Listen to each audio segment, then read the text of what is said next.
किसान भाइयों, अब से लगभग 15 से 20 दिन पहले मैंने कहा था कि जो सुंडी है, जो 6 पीढ़ियाँ इसकी एक साल में आती हैं, अब इसकी चौथी पीढ़ी चल रही है और आपको अब फ़िलहाल इस पर स्प्रे करना चाहिए। यदि आप स्प्रे नहीं करोगे तो बाद में इसका रिजल्ट निकलेगा, वो आपके गन्ना खेत में फसल में दिखाई देगी और तब उसमें जा कर के आप स्प्रे करोगे तो तब उसका कोई फ़ायदा नहीं होगा।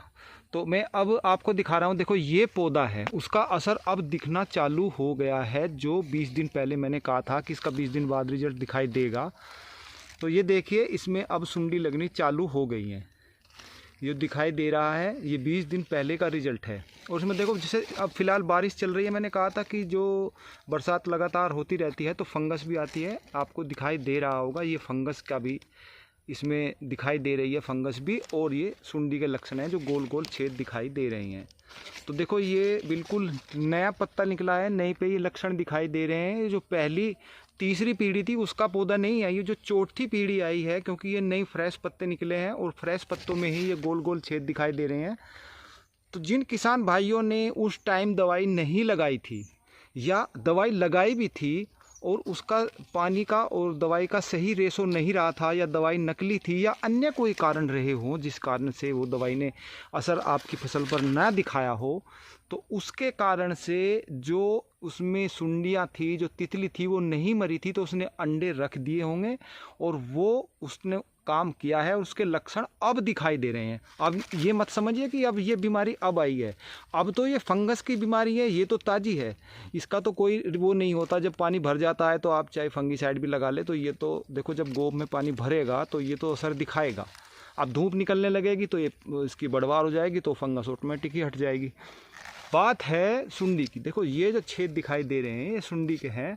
तो मेरे कहने का मतलब है कि ये जो लक्षण हैं जो मैंने आपको चेताया था, तो वो चीज़ ये है। अब इस पर आप कहोगे कि अब फ़िलहाल हम इसकी रोकथाम कर लें, इस पर स्प्रे लगा दें, कोई फ़ायदा नहीं है।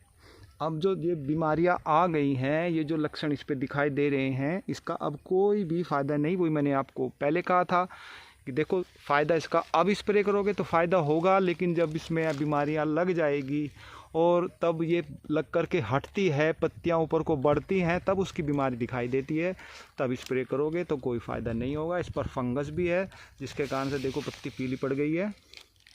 और फंगस तो इसलिए आई है कि लगातार बारिश हो रही है, और ये सुंडी का असर है। जो वो सफ़ेद तितली होती है मैंने दिखाई थी, तो उसने बच्चे रख दिए थे, अंडे रख देते हैं, अंडे भी मैंने आपको दिखाए थे, तो उसमें से बच्चे निकल के जो गोब में घुस जाते हैं, उसका ये रिजल्ट है। वो बात अलग है कि आपने दवाई लगाई थी, आप कह रहे हो कि हमने तो दवाई लगाई थी, तो वही मैंने आपको बताया, पानी का रेशो होता है, नकली दवाई होते हैं और कई कारण हो जाते हैं जिसके कारण से दवाई काम नहीं करती, तो ये रिजल्ट दिखाई देगा। जिन किसान भाई ने दवाई लगाई ही नहीं थी अब से 20 दिन पहले, तो उनके खेत में ये ज़्यादा दिखाई देगा। अब ये दिखना चालू हो गया है, तो अब से लगभग 5-10 दिन बाद तक ये पूरे खेत में जितना भी बीमारी होगी वो सब कुछ दिखाई देगी। अभी तो इसकी एक शुरुआत हो गई है। जो तितलियाँ पहले आई थी उन्होंने अंडे दे रखे थे, तो वो अब वो बड़ी होने लगी हैं, तो उसके लक्षण इसी प्रकार से दिखाई देने लगे हैं। जैसे जैसे समय बढ़ेगा तो ऐसे ही ये बीमारी आपको और भी दिखाई देने लगेगी, क्योंकि जो पहली बीमारी है वो तो बहुत नीचे जा चुकी, उसकी गोब भी गल चुकी है, तो उसमें से कोई बढ़वार नहीं, और बराबर में से भी उसमें फुटाव हो गया है। ये भी एक विशेषता है। जो तीसरी पीढ़ी आई थी उसमें बराबर में फुटाव आपको दिखाई देगा। इसमें देखो इस गन्ने में कोई बराबर में अभी फुटाव नहीं है, बिल्कुल फ्रेश गन्ना है। इसमें जो चौथी पीढ़ी आई है उसने नुकसान किया है। आप भी अपने गन्ना खेत पर जा कर के निरीक्षण करना कि जो ताज़ा गन्ना है, जो बिल्कुल ऐसी पत्ती फ्रेश है बिल्कुल, और उसमें गोल गोल छेद दिखाई दे रहे हैं, तो समझ लेना कि ये जो बीमारी है चौथी पीढ़ी की है। अब से लगभग 20 दिन पहले इसने काम किया है कीट ने, वो अब हमको दिखाई दे रहा है। अब इसके लिए कोई देखो मैं दवाई बताने लगूँ, वही दवाई है इसकी, तो लेकिन वो काम नहीं करेगी अब, क्योंकि इसने तो काम कर दिया, नुकसान हो गया। गोब में जो नुकसान होना था वो तो हो लिया। अब देखो दवाई क्या काम करेगी, कुछ भी काम नहीं करेगी। तो ये तो समस्या है, इसमें पैसे खोने की आपको कोई ज़रूरत नहीं है। अगर कोई बीमारी आती है तो मैं आपको आने वाली वीडियो में बताऊंगा कि अब आपको स्प्रे करने की ज़रूरत है। मेरे हिसाब से तो फंगीसाइड भी लगाने की ज़रूरत नहीं है। काफ़ी किसान भाई ये वैसे अब कर रहे हैं स्प्रे, लेकिन बात वही है, मैंने पहले ही समझाया था कि जब ये बीमारी लग कर हट जाती है, दिखाई देती है, तब आप स्प्रे करते हो, तो उसका तब उस टाइम ज़्यादा लाभ नहीं मिलता। अब तो यदि धूप निकलने लगे तो धूप जैसे ही निकलती है तो उस हिसाब से उसमें जो फंगस आती है, वो जो पीली पत्तियाँ होती हैं, वो उसका समाधान हो जाएगा। ये तो समाधान फ़िलहाल हो जाएगा, लेकिन जब ये सुंडियाँ लग गई हैं, इसका फ़िलहाल कोई समाधान नहीं है। आने वाले समय में यदि फिर से कोई अटैक होता है तो मैं आपको बताऊंगा कि अब स्प्रे इसमें लगा दो।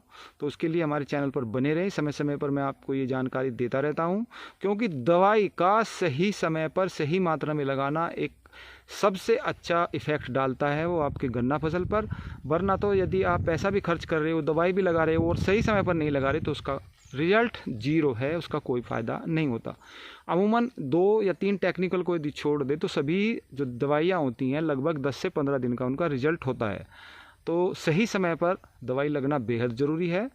ऐसी वीडियो आपको फिर मिलती रहेगी, तब तक के लिए सभी किसान भाइयों को नमस्कार। हमारे चैनल को सब्सक्राइब करें।